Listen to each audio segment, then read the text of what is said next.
चार लाइन एक बड़ी पुरान कहावत है बाबूजी, पहले वैसे कहात रहे लेकिन चार लाइन गाने की भूमिका है।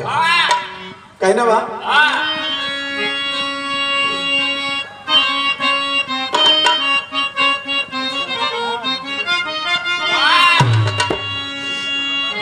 चंदन का तेज बढ़े पत्थर पे घिसने से, काजल का तेज बढ़े नैन में लगाए से, हीरे का तेज बढ़े ताज में विराजमान, सुवर्ण का तेज बढ़े अग्नि में तपाए से, नारी का तेज बढ़े पति चरण प्रेम से, कवियों का तेज बढ़े हरि गुण गाए से,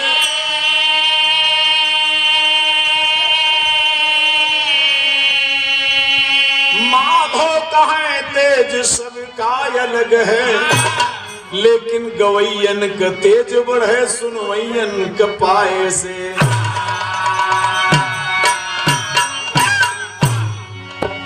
श्रोता बढ़िया है, गायक अगर गड़बड़ो बात तब अच्छा कार्यक्रम होगा। ए भैया तो बड़ा सुंदर भाव बा, जब घर में दुल्हन आवत है बाबूजी तो बड़ी खुशी होती है, चाहे दुश्मन क्यों न हो उसके दिल में जरूर कुछ ना कुछ भावना बदल जाती है कि भाई आज फलाने के घर में बहू आई है, शादी है, बहुत खुशी है बाबूजी। तो लेकिन इसी भाव में भाव देना पड़ा। कहना है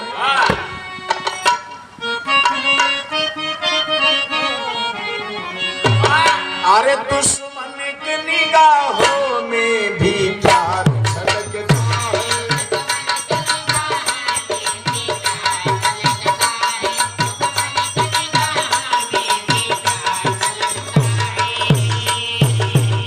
अरे दुश्मन की निगाहों में भी और प्यार छलकता है, शुभ कामना समेटे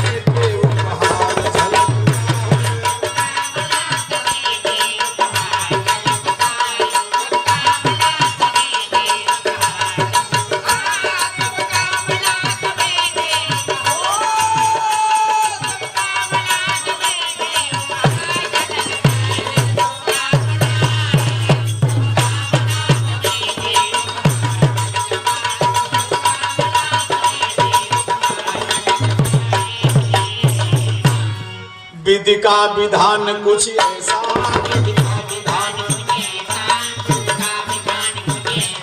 मानो माया में फंसा है, आ जाए रंग सभी को माया का जाल फंसा है।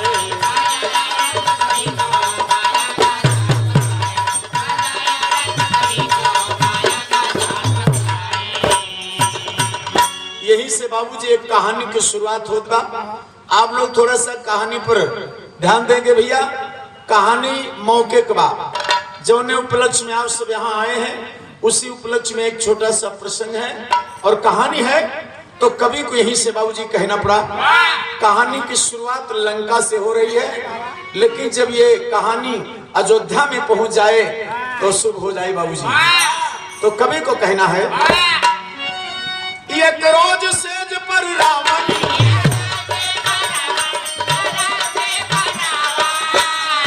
मंदोदर बगल में सोई,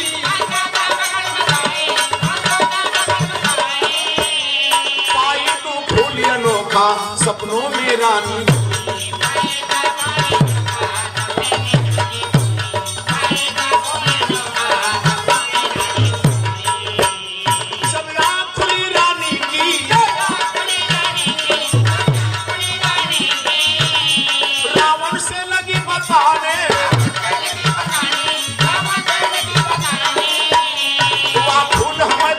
दो करना ना कोई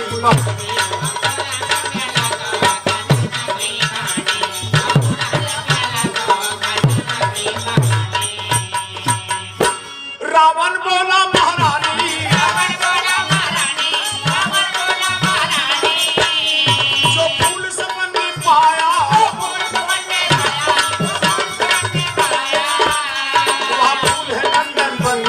किस तरह जाएगा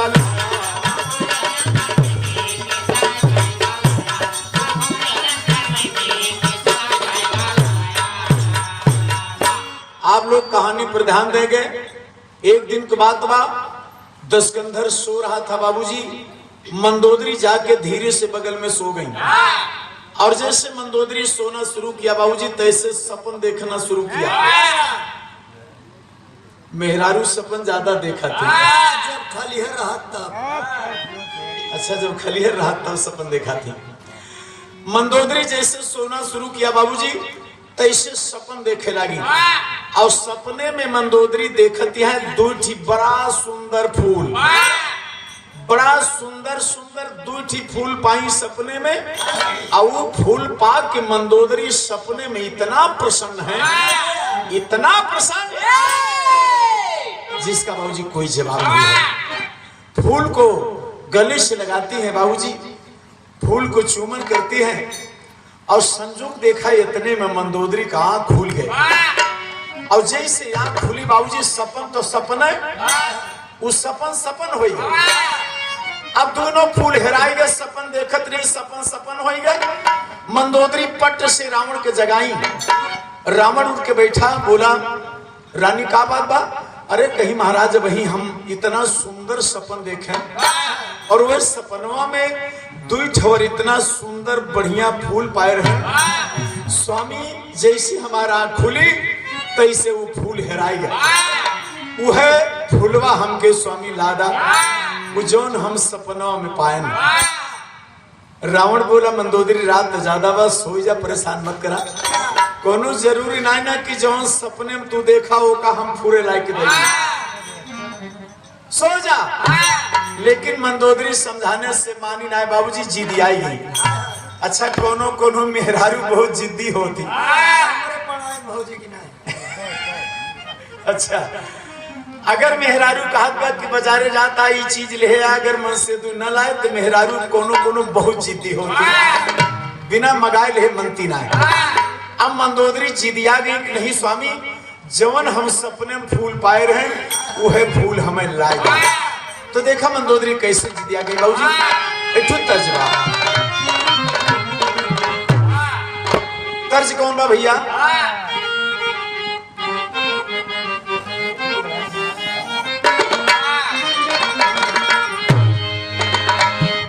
तो देखा तर्जिया हुए बा भैया, ये हमारे गुरुजी नई नई तर्ज लिखे। दिल्ली जात रहे तब, दिल्ली जाते रहे रेलगाड़ी पर रिजर्व डब्बा में और एक लड़की बाबूजी अपने सीट पे सोवत रहा और मोबाइल रखे रहा सीने पर और मोबाइल में बिरहा चलत रहा। तो सुने वाले जो रहे वो सब हंसे और लड़की सोवत गया और जाते हुए हमारे गुरुजी संजोग से वही डब्बा में रहे। दो तर्ज लिखे, का लिखे?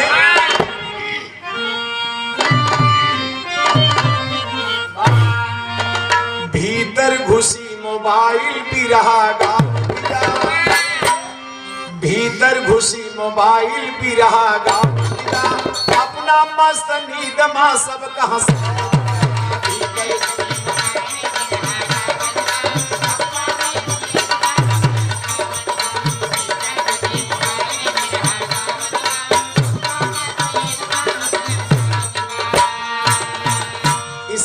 मंदोदरिया जिदिया गई दशकंधर से, कहने लगी स्वामी वो जौन फूल हम सपने में पाए रहे आपको लाना है, चाहे जैसे लावे बात। तो रानी हाथ जोड़ दशकंधर का समझावती बा, फूलवा लायदा स्वामी पानी गोरी चढ़ा।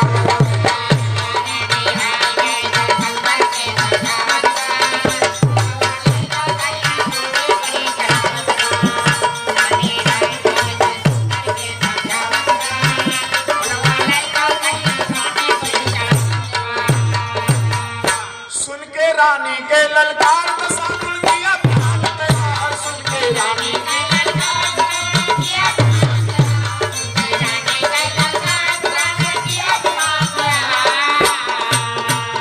रानी आरत कही के, रानी आरत कही के पग पे शीश झुकावत जा, फूलवा लायदा स्वामी पानी गोरी चढ़ा।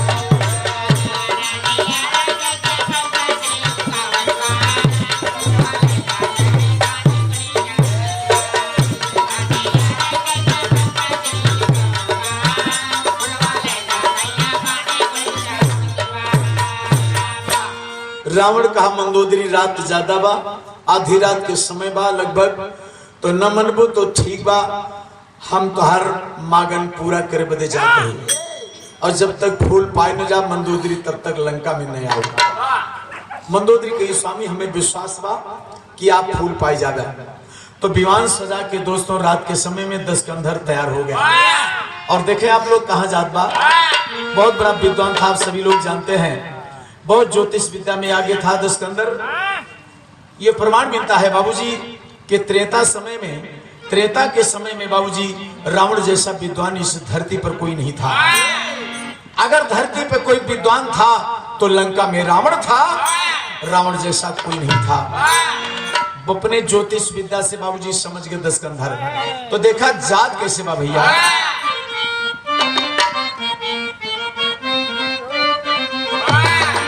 अच्छा एक चीज तर्ज और आएंगे, ये हमारे मास्टर बजाएं। कौन तर्ज बजाएं भैया? कि खाई लगलू जब से सांझो गवा, बुरा न माना जो मेहरारू बाजारे जाए लगी वही न संपर्क गई, जौन भाई शहर चली गई वही उनके तो छूट गया। जौन मेहरारू बाजारे जाती हैं, पान पुकार संजोग बीड़ी वो गांठे लागे, बुरा न मनिए भैया। हो सका तो 10वां काजनी न ऐसन हो, बाकी तो मान लिया 98-90% तो ऐसा है बाबूजी। कहना है अरे खाई लगलू जब से सांझो गावा, उठावा पे चढ़त होए गोगा।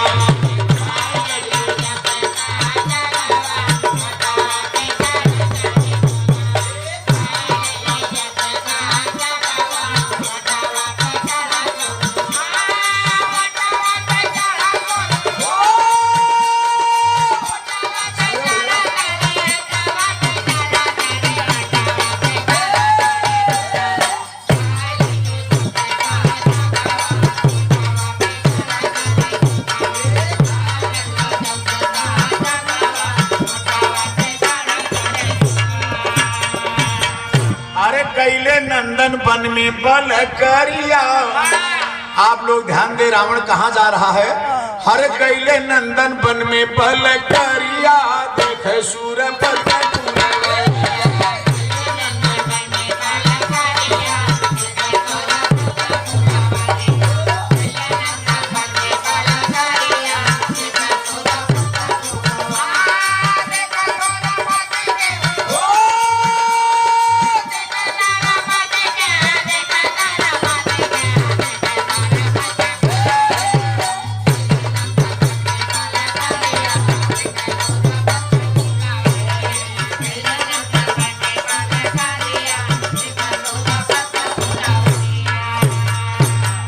जाके बाबूजी नंदन वन में दशकंधर पहुंच गया, जहां वो दोनों फूल हैं जो मंदोदरी सपने में पाई थी।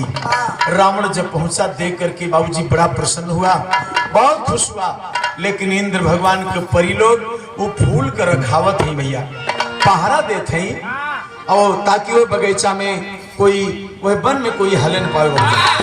अब देखा दशकंधर सोचत बा कि अगर हम जबरदस्ती तोड़ी थे तो हमारी बड़ी बुराई हुए, और हम इंद्र भगवान से फूल मांगी थे तब वो बदनामी हुए, और अगर हम लड़ाई करी थे तब वो ना ठीक बा।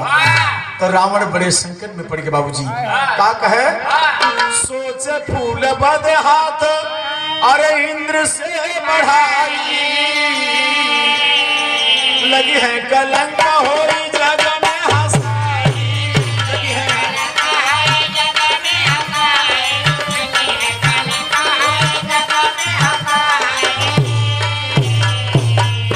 अरे उचित नाही यही बदे संहरिया, अरे उचित नाही यही बदे संहरिया, देखे सूरपत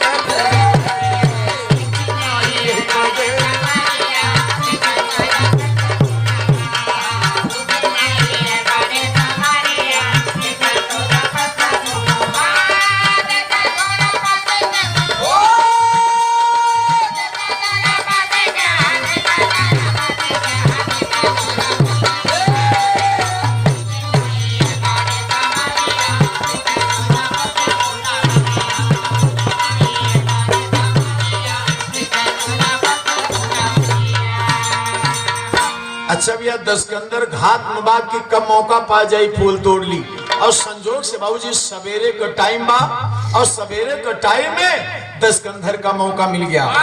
तो छल कई के रावण लिहिस, हर तू ना फूल तोड़ी, अब पुष्प विवान फेर लंका की ओरी,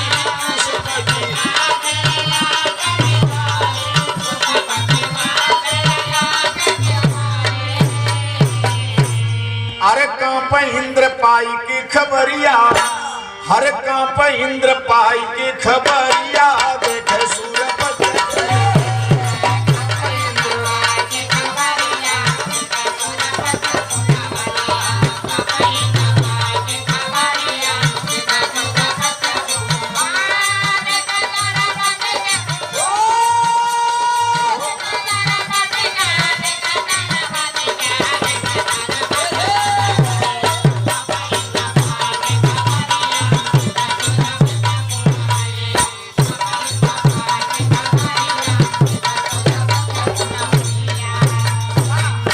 रावण दोनों फूल तोड़ के बाबूजी देखें लंका की तरफ भागना शुरू किया।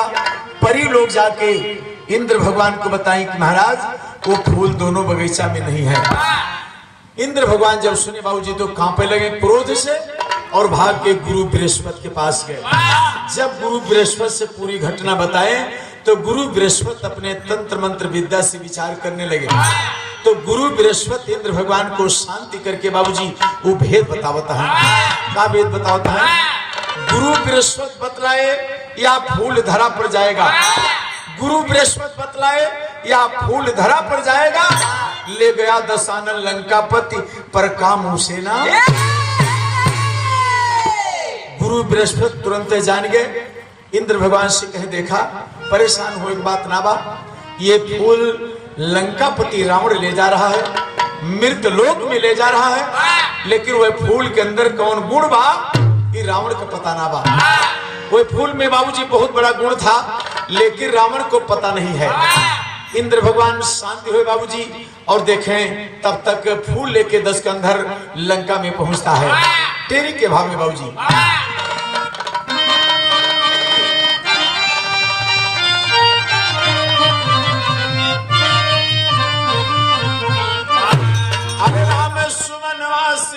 शक्ति रुचि सुधा शोभित सी सही सस सोई सेवक सोचे मनावा सुमनवा सिर शक्ति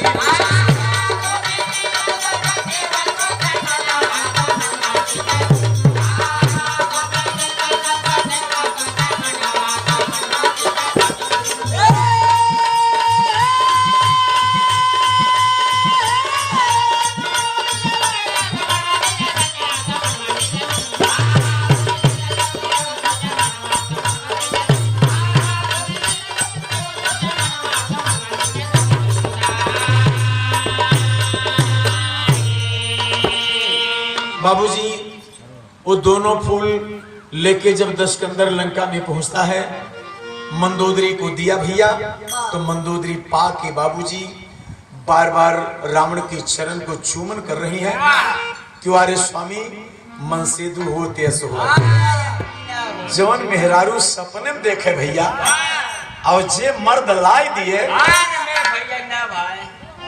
तो बतावा ओकरे इसके मर्दवा भैया।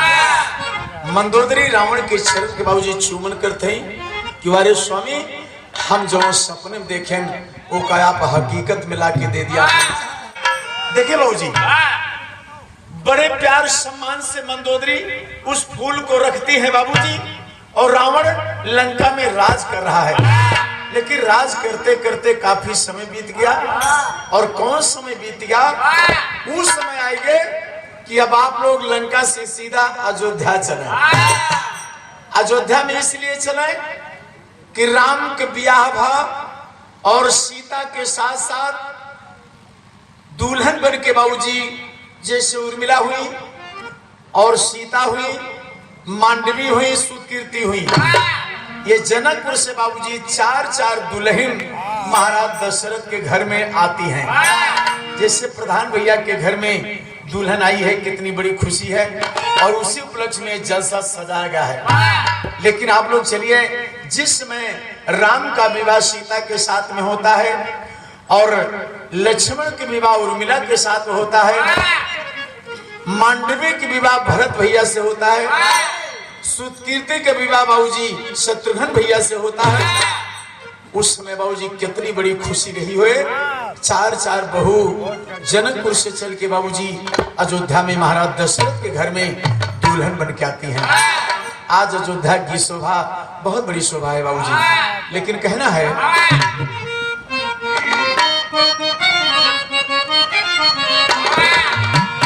चारों सुद का पियहल जनकपुर मझारवा, चारों सुद का पियहल जनकपुर मझारवा, आइले अवधपुर में छाइले बा।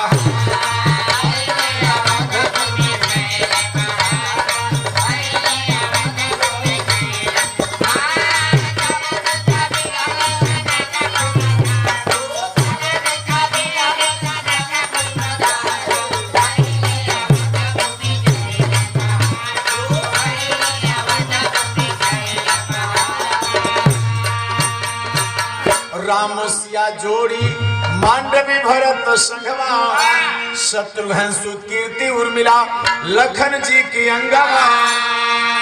अरे प्रीत भोज ठाने भूप होत जय जयकार, प्रीत भोज ठाने भूप होत जय जयकार, अइले अवधपुर में छाई।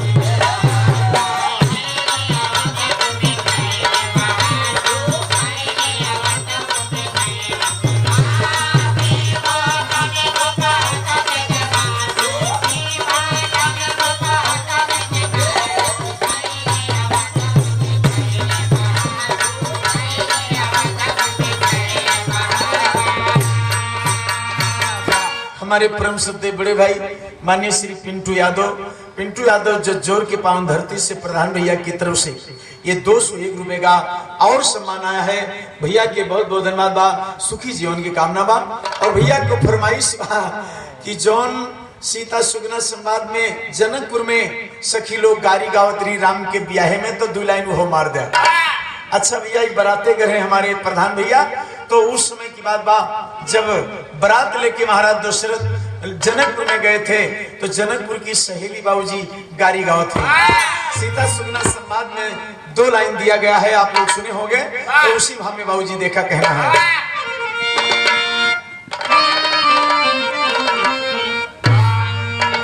अरे मन मोह मोहनी मूर्तिया सखी दुल्हा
विद्वान हो वेद मंत्र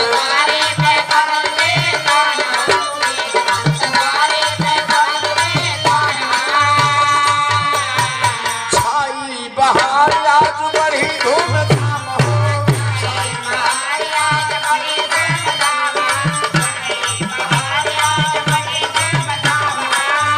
आरे बड़ी भागी से कीर्तिया सखी दुल्हा बड़ी भाग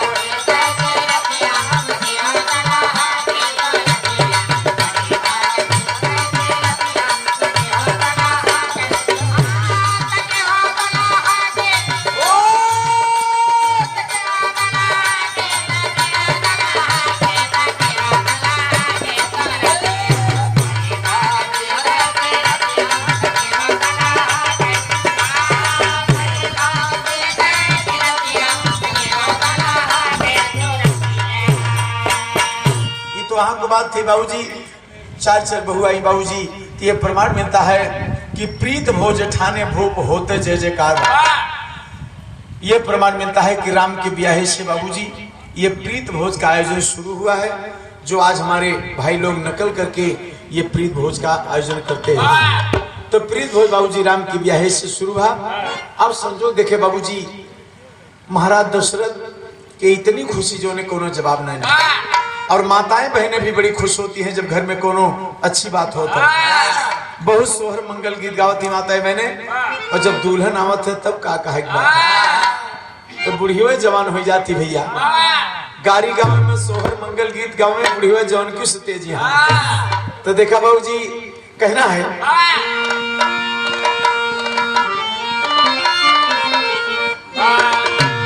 माताएं बहनें गावा थी कि मीठा मीठा भतवा चुभाव रे आज नई दुल्हन आई, नवा खपड़े लवा छवाव रे पुरान कुल उतार के धई दे।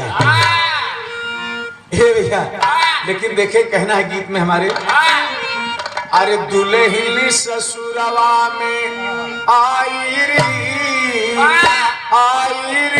झरे स्वर्ग से सुना।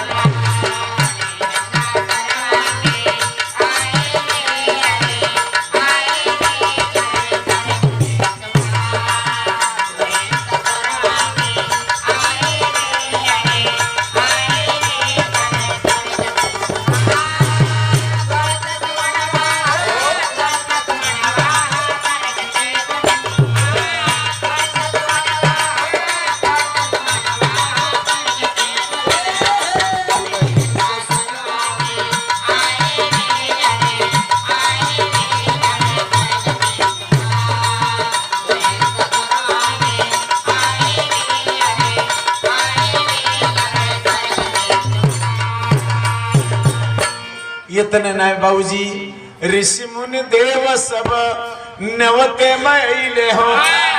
तमाम ऋषि महात्मा तमाम राजा महाराजा अयोध्या में जमावड़ा हो रहा है। राम को बियाह बा प्रीत भोज बा। ए बाबूजी तमाम ऋषि महात्मा तमाम राजा महाराजा एकदम अयोध्या में जुट रहे बाबूजी। सबको बड़ी खुशी है कि राम के बियाह बा। जैसे हमारे प्रधान भैया के बियाह बा, सबको क्षेत्रवासियों को रिश्तेदारों को मित्रों को सबको बड़ी खुशी है कि भाई प्रधान के बियाह बा। तो बाबूजी संजोग देखें पूरे अयोध्या में बाबूजी खुशी है। ऋषि मुनि देव सब नेवते मैले और लंकापति का भूप नवता पठ।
लोग बैठे हैं, हो सकता है कि कथा भागवत के माध्यम से कहीं जानकारी मिली हो आप लोगों को, लेकिन आप लोग जान लीजिए कि राम के ब्याहे में रावण को न्योता गया था बाबूजी।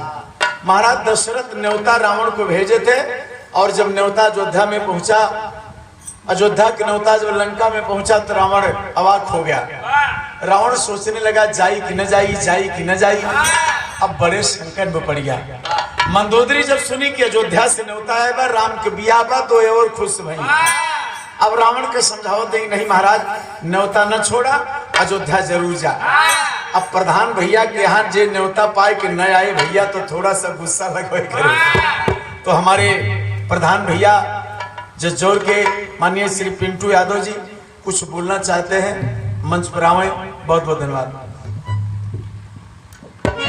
हेलो, सर्वप्रथम पाली की धरती को प्रणाम करते हुए और छबिलाल भैया को बहुत बहुत धन्यवाद देते हैं। और अभी किसी ने कहा हम लोग जो है लखनऊ से निकले हुए थे और मेरी गाड़ी में जो है आला सोनमती का भाग 2 बजना शुरू हुआ, तो पाली के जो है प्रधान जी के साथ 3-4 साथी थे। इन लोगों ने कहा भैया छबिलाल भैया का कार्यक्रम होना चाहिए। मैंने गाड़ी से ही फोन किया, मैंने कहा भैया जो है कि 24 तारीख को आपका कार्यक्रम चाहिए। तो भाई साहब ने कहा भैया बहुत व्यस्त है, 24 तारीख को हमें कब खाली कहते हैं, 23 को ही कार्यक्रम होना चाहिए। छबिलाल भैया जो है तुरंत डायरी उठाए और लिख ली। हम लोग न गए छबिलाल भैया, बस केवल फोन पर बात हुई। और छबिलाल भैया यहाँ आए, इसलिए मैं ग्राम पंचायत पाली, ग्राम पंचायत जज्जौर, पूरे धनतेरस ब्लॉक की तरफ से बिरहा सम्राट छबिलाल भाई का हार्दिक स्वागत, वंदन, अभिनंदन करता हूँ। और छबिलाल भैया अभी किसी लड़के ने मुझसे कहा, इसलिए मैं यहाँ आया कि भैया छबिलाल भैया से थोड़ा सा प्रार्थना करिए, निवेदन करिए कि आला सोनमती का भाग 2 हम लोगों को सुना। धन्यवाद।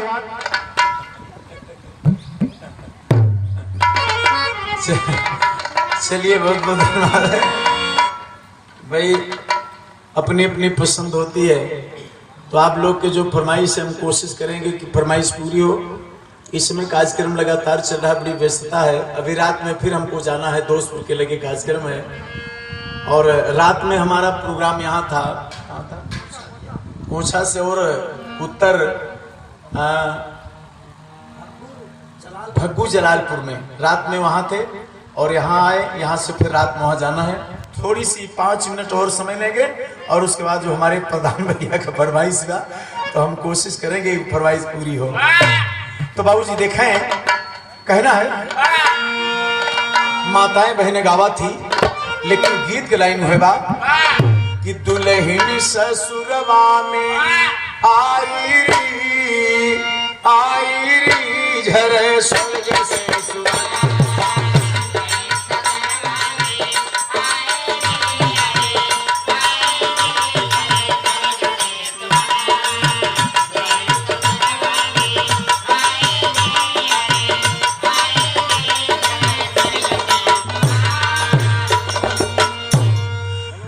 आप सभी लोग जान रहे हैं गीत के माध्यम से कि राम के ब्याहे के न्योता प्रीत भोज का लंका में गया बाबूजी। रावण जब सुनता देखता है तो बड़े संकट में पड़ गया, जाई कि न जाई। मंदोदरी जब सुनी तो बहुत प्रसन्न भई, रावण को समझावत है कि ना स्वामी जरूर जाएं, राम के ब्याह बा, दुल्हन घर में आई बा, अब आप न्योता स्वीकार करें और तुरंत ही लागे जा। अब रावण बड़े संकट में पड़ गया, क्या करें, कहाँ कहाँ भैया मेहरारू कहा माने पड़ा था, अजय ना माने तू पैसा। प्रधान भैया बुरा न माना, मेहरारू के अगर सही सलाह बा, सही सुझाव बा तो माने पड़ा था। तो मंदोदरी जी दिया गई। रावण कहा ठीक है मंदोदरी, हम अयोध्या जाते ही प्रीत भोज में न्योते में। मंदोदरी कही ठीक बा स्वामी जा, लेकिन एक बात और बा, वहां बहू आई है तो मुंह दिखाई देख पड़े। तो रावण कहा हमारे कौन कमी बा कि हम मुंह दिखाई न दे पाऊ। मंदोदरी कही देखा ऐसा है, जवन दुल्हन मुंह दिखाई मांगे ओका दिए एक बार।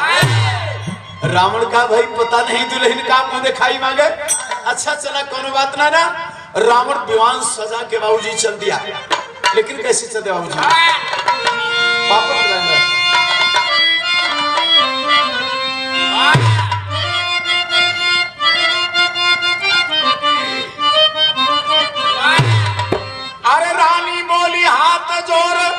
अरे सिरनाई बलदाई हो, अरे सिरनाई बलदाई हो, और मागे बहुहर जवन दिहा पुराई बलदाई।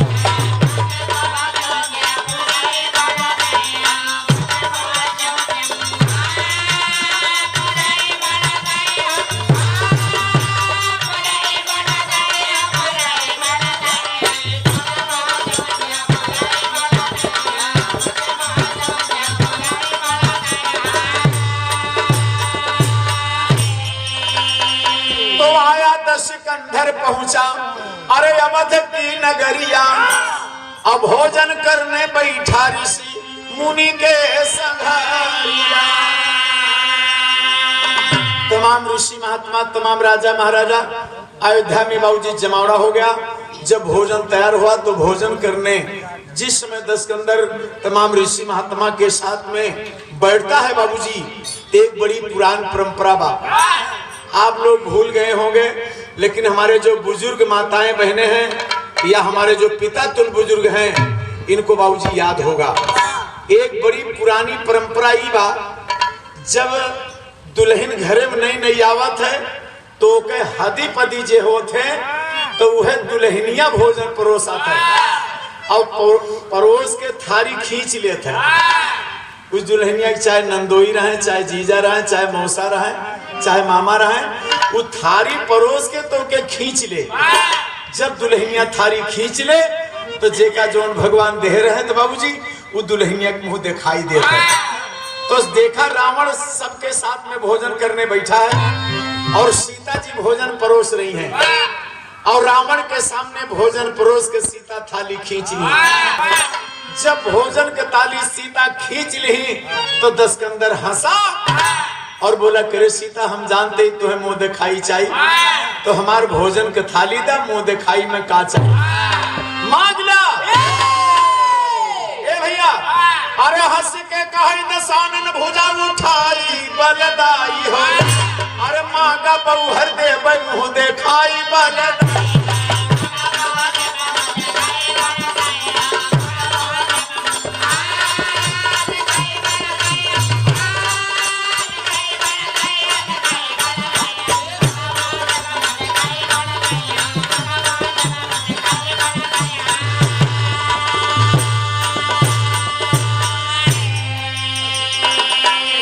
रावण हंसा और कहा, सीता दिल खोल के मुंह दिखाई, जोन मांगे खुल तो मांग ला, हमारे लंका में कोनो चीज का कमी ना बा।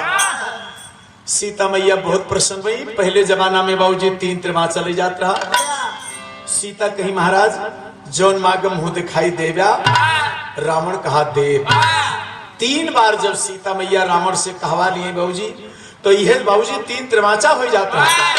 अच्छा, पहले के समय में बाबूजी ये 3 त्रिमाचा ना कटत रहा, जिंदगी भले खत्म हो जाए, घर द्वार भले छूट जाए, लेकिन बाबूजी 3 त्रिमाचा कटत ना रहा। अब तो कई माचा खाएला फिर सारे कहानी खत्म है। सही बात। ये हमारे प्रधान भैया के भांजा है सचिन यादव। सचिन यादव हरियाणा, इस समय हरियाणा में है, आ नहीं पाए मामा के ब्याहे में और मामी के देखा है। फायदा तो बहुत हो मामी के द्वारा, लेकिन भांजे फंसे हैं हरियाणा में, और फोन करके बताएं कि हमारे नाम से 151 रुपया छबिलाल पाल को दे दीजिए। तो ये हरियाणा के धरती से बाबूजी सचिन यादव हमारे प्रधान भैया के भांजा हैं, उनकी तरफ से 151 रुपए का सम्मान और मुन्ना के सुखी जीवन की कामना बा। बहुत बहुत धन्यवाद बा। ए भैया, अब देखें सीता जी रावण से मुंह दिखाई मांगत है, का मांगत है, आल्हा में प्रमाण बा। कहना है,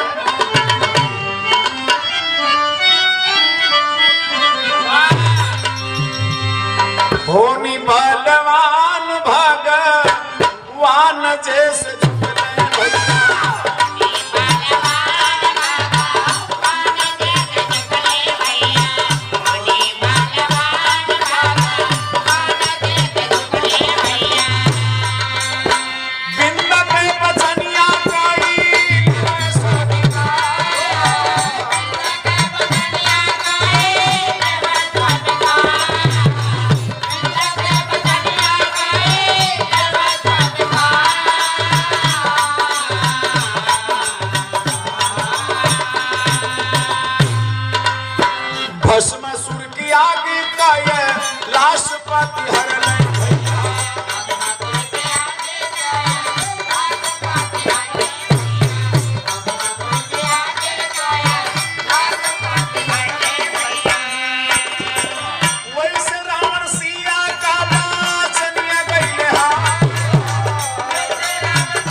सड़क पे जो खड़ी बाटे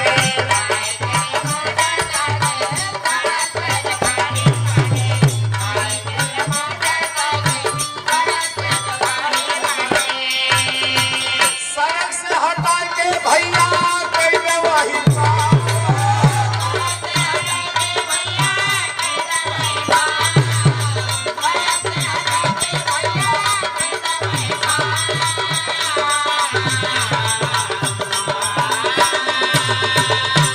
नया देश माना बिनती हम करत बाटी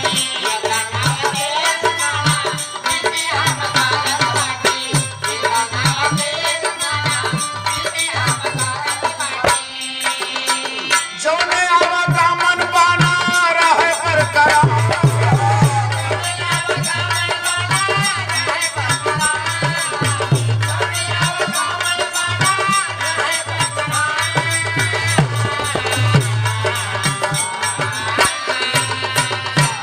वैसे रावण सिया का बचनिया गैले हाथ।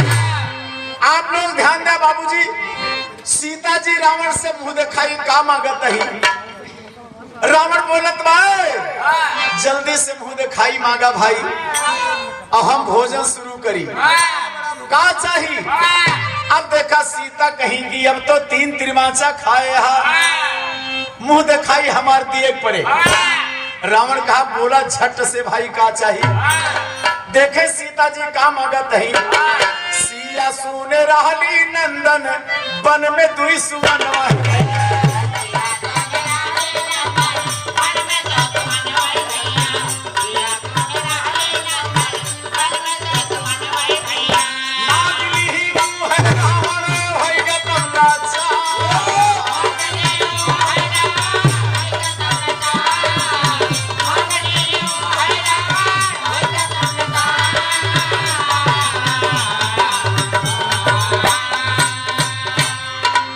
अरे बाप रे बाप, रावण के ऊपर बाबूजी आसमान फट पड़ा। सीता जी रावण से कही महाराज नंदन वन में दूठी फूल बा, उहे फूल हमें मुंह दिखाई में दे दा। रावण अवाक हो गया के रे यह तो फुलवा हम अपने मंदोदरी के दे है और सीता कैसे जान ली। अब रावण बाबूजी एकदम लाचार हो गया। सीता से क्षमा मांगा कि देखा ई जौन सामान मांगत दिया एक देवे बदे हमें थोड़ा सा समय दे।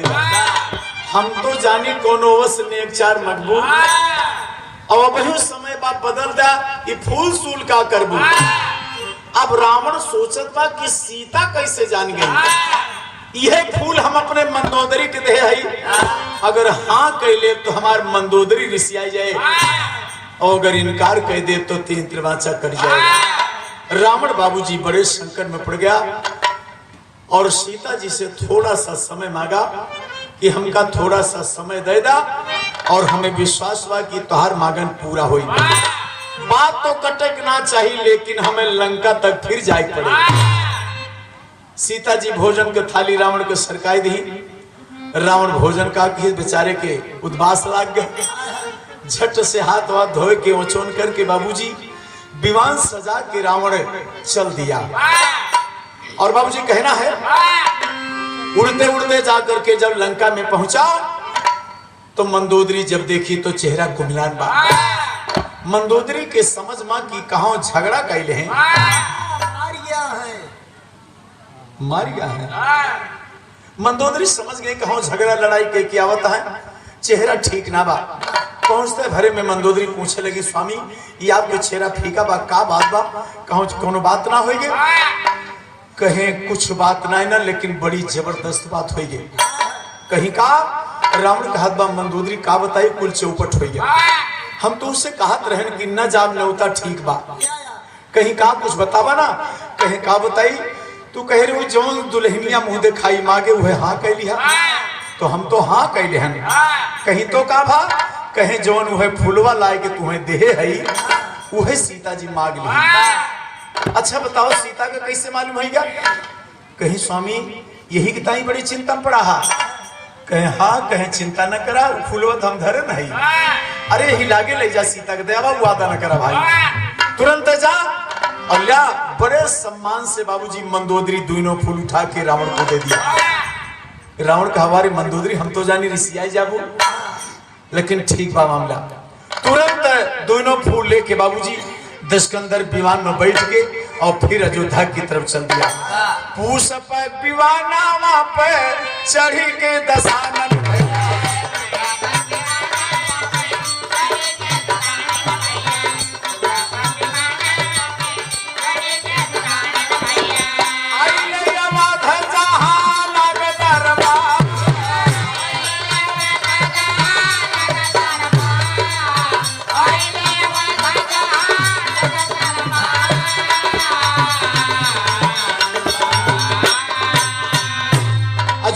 पहुंचा, बड़ा सम्मान हुआ। सीता को बुला के बाबूजी वही 2 फूल जो सीता मुंह दिखाई में मांगी थी रावण दे रहा है बाबूजी। बुला करके सीता को क्या कहा और आखिर में कहना है बाबूजी,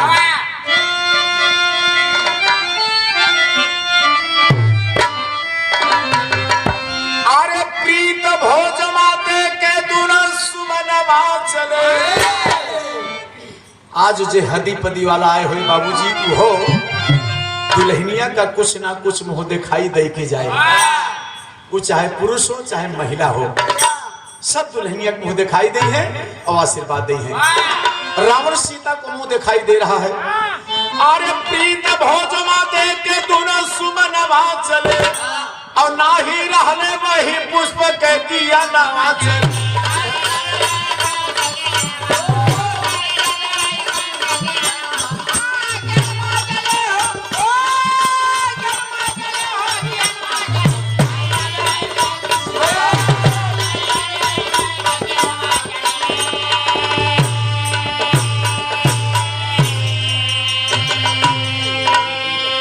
हमारे परम श्रद्धेय परम सम्मानित मान्य श्री आशीष यादव प्रधान जी, जिनके यहाँ हम सब आए हैं, भैया की तरफ से 501 रुपए का सम्मान आशीर्वाद आया है। बहुत बहुत धन्यवाद है। बर वधू के सुखी जीवन की कामना है। बाबूजी प्रीत भोज माँ दे के दोनों सुमनवा चले और ना ही रहले वही पुष्प के गियनवा चले। आप लोग ध्यान दिया कि वही पुष्प में कौन गुण रहा, रावण के नाम पता रहा और रावण का पता हो तो दोनों फूलवा उखा लिए। एक पुष्प पान के अमर होला तनवा और दूजे भूख प्यास से कुम्हिलाना ना बदलना। एक पुष्प पान करने से बाबूजी शरीर अमर हो जात और दूसरा पुष्प पान करने से शरीर में ना भूख लागत ना प्यास लागत ना शरीर को मिलात। यह बाबूजी दोनों पुष्प में यह गुण रहा। एक पुष्प खाने से शरीर अमर हो जात, दूसरा पुष्प खाने से बाबूजी शरीर में ना भूख लागत ना प्यास लागत ना शरीर को मिलात। ये दुर्वासा ऋषि बाबूजी सीता जी को बताए थे। रावण को नहीं मालूम था, नहीं तो दोनों खा ले। कहना है एक पुष्प पान के अमर होला तनवा दूजे भूख प्यास से कुम्हिलाना ना बदलना। ऐसे जोगी जति करी बयन बात चले, ऐसे जोगी जति करी बयन बात चले और ना ही रहले वही पुष्प की ना चले।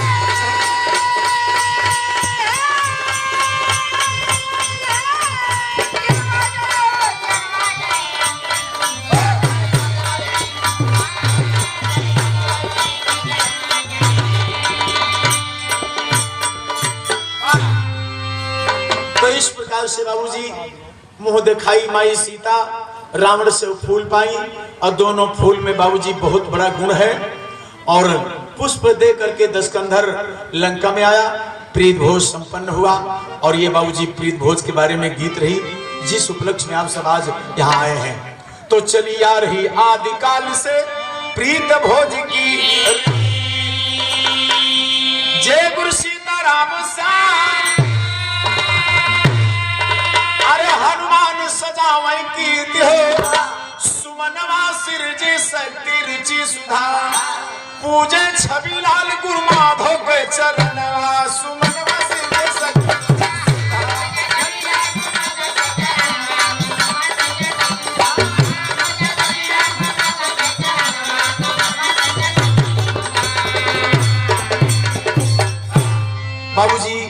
ये प्रसंग आप लोग सुने। बहुत बहुत धन्यवाद। हमारे इस चैनल करम एंटरटेनमेंट को लाल बटन दबाकर सब्सक्राइब करें व घंटी के निशान का